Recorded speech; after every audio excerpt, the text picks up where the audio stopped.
Bonjour Yael Braun-Pivet, merci d'être passé par les 4 vérités. Le gouvernement propose, on débat, les députés votent. A répété à l'envi Sébastien Lecornu hier, vous lui avez écrit son texte. J'ai l'impression que c'est du Yael Braun-Pivet dans le texte.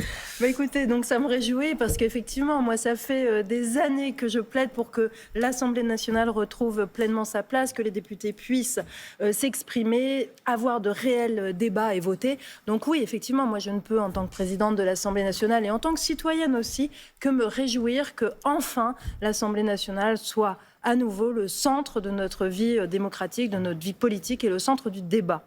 Est-il bon que le président de la République, que le président de la République accepte de ne plus tout décider ? Et c'est l'ordre des choses, en fait. Vous savez, moi, j'ai depuis longtemps plaidé pour moins de verticalité. Je l'ai dénoncé, cette verticalité. Elle existe depuis 2017 et en fait, soyons honnêtes, elle existe depuis bien longtemps. En fait, c'est l'essence de la Ve République, le pouvoir exécutif très dominant. Et moi, je crois que c'est pas bon. Moi, je crois qu'aujourd'hui, en 2025, les Français attendent d'autres choses. Plus de délibération, plus d'horizontalité. Ils veulent que le pouvoir soit partagé. Il faut le partager avec les représentants du peuple que nous sommes, l'Assemblée nationale. Il faut partager avec les collectivités territoriales. Et c'est ce que le Premier ministre a annoncé avec davantage de décentralisation. Et il faut aussi le partager avec les Français directement. Et c'est pour ça que moi, je plaide depuis des années pour des référendums et des consultations populaires. Mais donc, avec tous ces partages, il ne va plus rester beaucoup de pouvoir au président de la République ? Pas du tout. C'est une répartition en fait des pouvoirs et c'est bien ainsi. Vous savez, je crois que le partage, c'est ce qu'attendent les Français de nous. Vous aviez dit que la suspension de la réforme des retraites vous gênait. Est-ce que vous regrettez la décision du Premier ministre hier ? Je ne la regrette pas. Ce que je regrette, c'est qu'on n'ait pas réussi à établir un accord global. En fait, moi, ce que j'aurais souhaité, j'imagine que c'est ce qu'a essayé de faire le Premier ministre, c'est se dire, en contrepartie de cela, on assure la stabilité pour notre pays jusqu'à l'élection présidentielle de 2027. Donc pour le budget et pour les mois à venir, on entend bien que les Français, ils sont là de toutes ces bisbilles et de toutes ces anicroches. Ils ont envie d'apaisement, ils ont envie de calme. Et moi, je me disais, on pourrait peut-être faire un accord global qui nous permet d'assurer cet apaisement, ce calme et cette stabilité jusqu'en 2027. Ça n'est pas le cas, donc je le déplore. Maintenant, là, il fallait faire ce geste parce qu'on a besoin d'avancer, on a besoin d'un budget.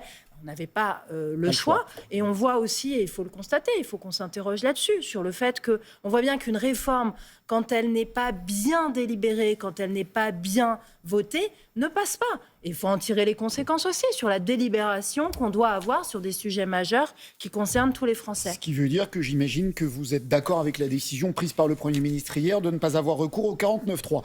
Il est peu probable désormais que le gouvernement soit censuré, donc vous allez vous coller à la discussion budgétaire avec quand même de très nombreux, puisqu'il n'y a pas d'accord global, comme vous le dites, de très nombreux sujets de conflit entre la majorité et l'opposition. L'Assemblée nationale pourra-t-elle aller au bout de la discussion ?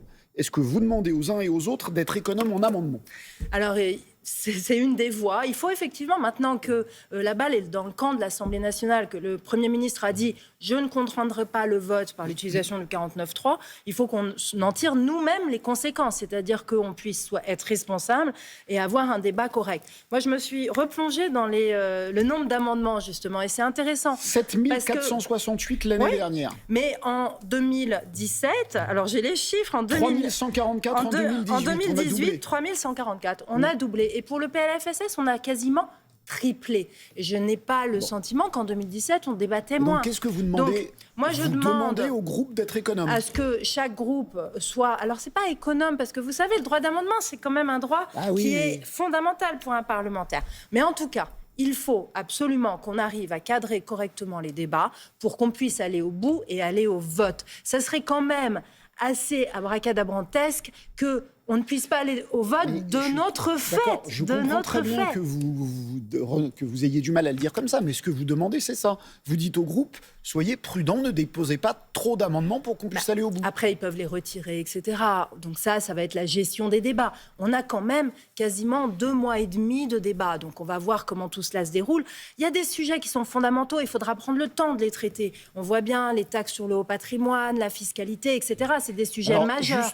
Après, il faut réussir à hiérarchiser finalement les débats pour qu'on puisse prendre le temps des grands débats et puis peut-être aller plus vite sur des débats plus accessoires. Vous le dites avec vos On mots, fera mais, ce challenge. mais ça veut dire la même chose. Mais on est dans l'échange avec le président de la Commission des Finances, avec le rapporteur général. Il va réunir aujourd'hui son bureau de Commission des Finances. Donc tout cela va être en discussion. Mais effectivement, moi en tout cas, ce que je souhaite, c'est des débats qui ne s'enlisent pas. C'est que le Parlement soit responsable pour que tous les débats aient lieu. Et que finalement on passe du commentaire au faire à l'Assemblée nationale. Eh bien justement, je vais vous demander du faire. Sur la justice fiscale, on a à peu près compris ce que le Premier ministre ne voulait pas. Il ne veut pas de taxe Zuckman, on sait moins ce qu'il veut. 1 milliard d'euros sur les holdings, est-ce que ça vous paraît suffisant pour traiter ce problème de justice fiscale ? Je crois qu'en termes de rendement, c'est insuffisant et on a besoin de davantage.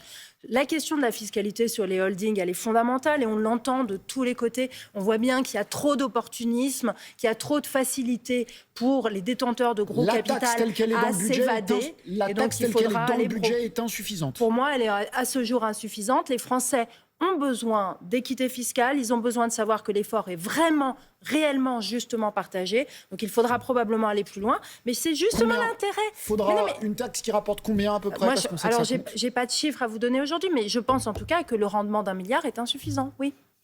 Est-ce que vous souhaitez que d'autres outils soient envisagés? Par exemple, vous aviez parlé des gros héritages. Est-ce qu'il faut taxer pour ramener de l'argent et mettre de l'équité fiscale? Faut-il songer à taxer les gros héritages? En fait, alors, j'avais pas parlé des gros héritages, j'avais parlé notamment des héritages en rebond, c'est-à-dire des héritages qui, comme ça, passent de génération en génération. Vous savez, le truc qui vous tombe du ciel, il y a un moment où ça suffit, ça peut pas, comme ça, se poursuivre sur des générations et des générations. Donc oui, moi, je pense qu'il faut en tout cas taxer davantage les héritages, mettre ce sujet en débat sur la table. Alors, ça ne sera pas fait au détour d'un amendement, mais en tout cas, il doit y avoir un travail collectif qui est mené sur la taxation des héritages, la fiscalité. On voit bien aujourd'hui que la circulation des richesses de génération en génération ne se fait pas bien dans notre pays et ça n'est pas sain. Il reste très peu de temps. Il n'y a rien dans le budget sur ce qu'on appelle le prélèvement forfaitaire unique, la flat tax, la fiscalité sur les revenus du financier. Là aussi, est-ce qu'il faut les augmenter? Aujourd'hui, c'est 30%. C'est 30%. J'avais vu une tribune extrêmement intéressante de Valérie Rabault et de Gilles Carrez, donc de deux partis opposés, qui proposaient de la remonter légèrement. Il faudra en discuter. Moi, je vois, en tout cas, hier, dans ce qu'a dit le Premier ministre, vraiment un appel au débat à l'Assemblée nationale. Je serai garante de ce débat et je pense que c'est ça qu'attendent les Français. Et il ne faudra rien mettre sous le tapis, rien éluder, discuter de tout et voter de tout.